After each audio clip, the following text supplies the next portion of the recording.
Praise the lord. ప్రభువైన యేసుక్రీస్తు నామములో ఈ ఉదయకాలమందు మీ అందరికీ కూడా శుభములు తెలియజేస్తున్నాను. ఈ ఉదయకాలమందు ఈ విధంగా ఉదయకాలం మనం అందరము కూడా ఈ విధంగా కూడుకొని కాస్త దేవుని మాటలు విని మనం రోజులో ప్రవేశిస్తున్నాము అంటే నిజంగా ఎంత ధన్యకరమైన జీవితం. బైబిల్లో ఒక మాట ఉంటుంది, ప్రసంగిలో, వెలుగు మనోహరమైనది అని. ఆ వెలుగు ప్రభువే. మనము ఆ వెలుగుతో మన కార్యక్రమాన్ని ప్రారంభిస్తున్నాం కనుక అందరూ మార్నింగ్ వినండి, దేవుడి మాటలు వినండి, నలుగురికి కూడా ఫార్వర్డ్ చేయండి కంపల్సరీ. ఎంత దీవెనకరంగా ఉంటుందో. పరిశుద్ధ గ్రంథములో దేవుని యొక్క మాటలు రోమీయులకు రాసిన పత్రిక 8వ అధ్యాయము 28వ వచనములో, దేవుని ప్రేమించే వారికి అన్నియు కూడా సమస్తమును కూడా జరుగుచున్నవి అనుంది. నిజంగా దేవుని ప్రేమించే వారికి అనగా ఆయన ఉద్దేశానుసారము పిలువబడిన వారికి అన్నీ కూడా మంచికే సమకూరినట్లు దేవుడు చేస్తాడని మనకు తెలుసు. అండ్ ఏది జరిగినా కానీ దేవుని పిల్లలకి దేవుడు అంతా మంచిగా చేస్తాడు. కొన్ని సందర్భాలలో అది మనకి శ్రమగా కనబడవచ్చు. లేక యోసేపుని అన్నలందరూ కూడా కొట్టారు, నీళ్లు లేని గుంటలో పడేశారు. తర్వాత మిజ్జానీలకి అమ్మేశారు. అప్పుడు అది శ్రమ అనిపించింది. కానీ అందులో ఏదో సమకూడడానికి, ఏదో మేలు కలగడానికి దేవుడు ఆ విధంగా చేసి ఉంటాడు. అయితే తదుపరి కొద్ది సంవత్సరాలు అయిన తర్వాత యోసేపు ఐగుప్తు దేశానికి రాజు అయ్యాడు. అప్పుడు అన్నలందరూ కూడా కలిసి ఒకరోజు యోసేపు దగ్గరికి వచ్చారు. వచ్చి మాటల్లో మాటగా అంటారు, మేము నిన్ను చాలా బాధ పెట్టాము అంటే, యోసేపు అంటాడు, ఒక మాట అంటాడు. ఏమన్నాడు అంటే, ఇదంతా కూడా దేవుడు ముందుగానే కరువు వస్తుందని, శ్రమల కాలం వస్తుందని నన్ను ఇక్కడికి పంపించాడు, ఇదంతా దేవుడి సిద్ధపరిచాడు అన్న మాట యోసేపు నాట మనం వింటాం. అంటే దేవుణ్ణి ప్రేమించే వారికి అన్ని సమకూడి జరుగుతాయి. అది తాత్కాలికంగా మీకు శ్రమగా కనబడవచ్చు, ఈరోజు మీకు అది శ్రమలా కనబడవచ్చు. కానీ ఇందులో ఏదో దేవుడు మీకు మేలు దాచి ఉంచాడు అని పౌలు గారు రాస్తూ ఉన్నాడు. నాకు ఒక మాట నేను మీకు జ్ఞాపకం చేస్తాను. ఒక రాజ్యంలో రాజుకి రాణికి మధ్య మనస్పదలు వచ్చాయి. నువ్వెంత అంటే నువ్వెంత అని వాదులాడుకున్నారు. రాణి గారు రాస్తూ అంటది, మాటలు పెరిగిన తర్వాత మీకు చేతనైతే వంట చేసి చూపించండి అని సవాల్ ఇసిరింది. రాజుగారు రాణి సవాలను సరే అని అన్నాడు. అయితే ఆ రోజు వంట చేయాలి. వంకాయ కూర చేయడానికి కత్తిపేడతో వంకాయ ముక్కలు కోస్తూ ఉంటాడు రాజు. ఆ ముక్కలతో పాటు తన బొటనవేలు కూడా తెగిపోయింది. బొటనవేలు తెగిపోయి బాధలో ఉన్న రాజు దగ్గరికి మంత్రి గారు వచ్చి, రాజా ఏమీ బాధపడవద్దు, ఏది జరిగినా అంతా మన మంచికే అని హితబోధ చేస్తాడు. రాణితో గొడవపడి వేలు తెగిపోయి బాధలో ఉంటే ఏది జరిగినా మన మంచికే అంటావా అని కోపపడి అతని కొడువులో నుండి తీసేశాడు రాజు మంత్రిని. రాజు గారు ఒక నెల రోజుల తరువాత అడవికి వేటకు వెళ్ళాడు ఒక్కడే సరదాగా. ఆ అడవిలో ఉన్న కోయి జాతి వారు రాజు గారిని బంధించి చెట్టు కట్టేశారు. ఆయన నేను రాజును అని ఎంత చెప్పినా వారి భాష ఆయనకు, ఆయన భాష వారికి అర్థం కాలేదు. పండుగ రోజున వారి దేవతకు బలివ్వడానికి కట్లు విప్పి బలి ఇవ్వబోతుండగా ఆపండి అని ఎవరో బిగ్గరగా అరిచారు. ఎందుకంటే అతని చేతికి బొటనవేలు లేదు. మన దేవతకు బలిచ్చేటప్పుడు ఎటువంటి అవిడితనం కానీ లోపము కానీ ఉండకూడదని తెలియదా? కనుక ఇతడు బలి ఇవ్వడానికి అనర్హుడు అని అతను వదిలిపెట్టారు. రాజుగారు బ్రతుకు జీవుడా అని తిరిగి అంతఃపురానికి వచ్చి తర్వాత రోజున మంత్రి గారికి కబురు పంపాడు రమ్మని. మంత్రి గారు, మీరు చెప్పింది నిజమే, మన జీవితంలో ఏది జరిగినా అంతా మన మంచికే జరుగుతుంది అని జరిగిందంతా మంత్రి గారికి వివరించి తిరిగి కొలువులో చేరమన్నాడు.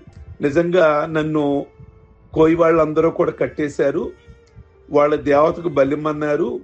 అయితే నా బొటన వేలు తెగింది కదా ఇంట్లో కూరగాయలు కోసేటప్పుడు, ఆ బొటన వేలు లేనందువల్ల వాళ్ళ దేవతకు నన్ను బలి ఇవ్వకూడదని ఆపేశారు.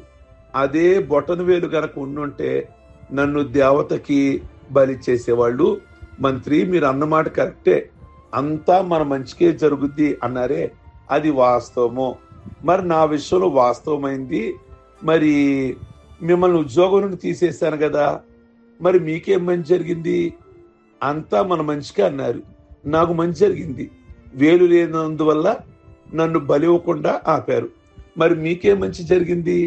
ఉద్యోగం నేను తీసేయటం వల్ల అంటే ఆయన అన్నాడు, మీరు ఉద్యోగం తీసేయటం వల్ల అంతా నా మంచికే అన్నాడు.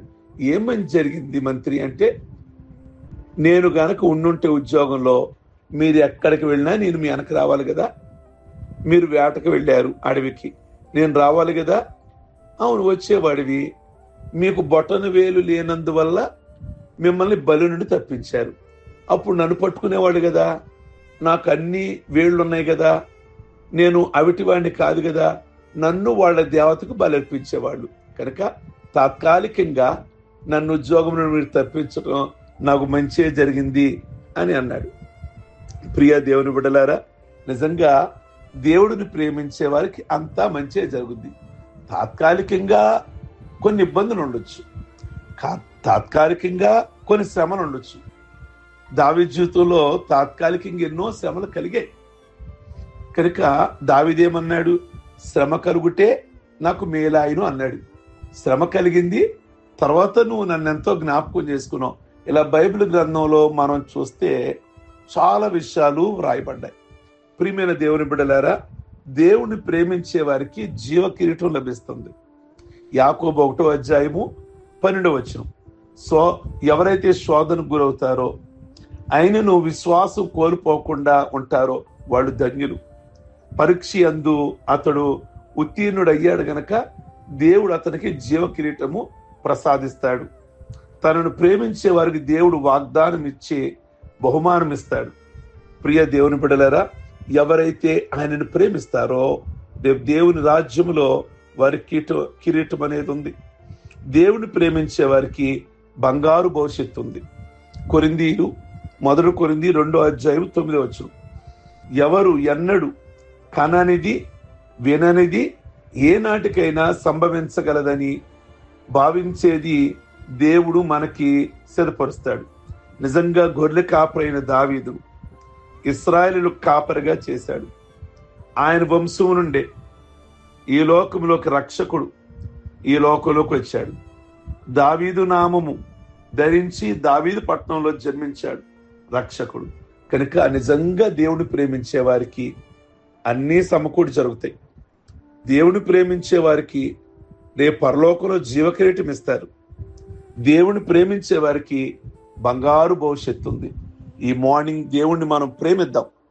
మన జీవితంలో గొప్ప ఆశీర్వాదాన్ని ప్రభువు సిద్ధపరుస్తారు. కనుక నీ పూర్ణ హృదయముతో, నీ పూర్ణ ఆత్మతో, నీ పూర్ణ బలముతో నీ దేవుడైన యెహోవాను ప్రభువుని ప్రేమించాలి అని ప్రభు చెప్పారు. మనస్ఫూర్తిగా దేవుణ్ణి ప్రేమించండి. ఆయన మీకు మంచి బంగారు భవిష్యత్తు మీకు మీ పిల్లలకి అంతా సిద్ధపరిచాడు. ఈరోజు ఏదో తాత్కాలికంగా చిన్న శ్రమ కలిగినంత మాత్రాన మీరు ఎవ్వరు ఏ వేదనకు గురి అవసరం లేదు. ఇందులో ఏదో దేవుడు మేలు దాచాడు. ఇదంతా మన మేలు కోసమే, ఇదంతా మన మంచి కోసమే. కనుక ఆయన మార్గంలో నడుద్దాం, ఆయన మర్మాలను అర్థం చేసుకుందాము, ప్రార్థించుకుందాం. సర్వశక్తి కలిగిన మా తండ్రి, అంతా మంచి చేసే దేవుడివి. తాత్కాలికమైన ఇరుకులు ఇబ్బందులు ఉండొచ్చు, కానీ అంతా కూడా మిమ్మల్ని నమ్మిన బిడ్డలకి, మీ మీద ఆనుకున్న ప్రజలకి ఎప్పుడు మంచి చేయాలి అన్న ఆలోచన కలిగిన దేవుడివి. గొప్ప దేవుడివి, మీకు స్తోత్రాలు చెల్లిస్తున్నాం. ఈ ఉదయకాలమందు ఈ ప్రార్థనలో ఏకీభవించుచున్న ప్రతి కుటుంబాన్ని, ప్రతి బిడ్డని పేరు పేరున దీవించమని, ఆశీర్వదించమని ప్రార్థన చేస్తున్నాం. వారి కుటుంబంలో ఏ విధమైన సమస్యలున్నా, ఏ విధమైన బంధకాలు ఉన్నా మీరు ప్రతి బంధకాలు మీరు విడిపించగలిగిన దేవుడివి, మీకు స్తోత్రం.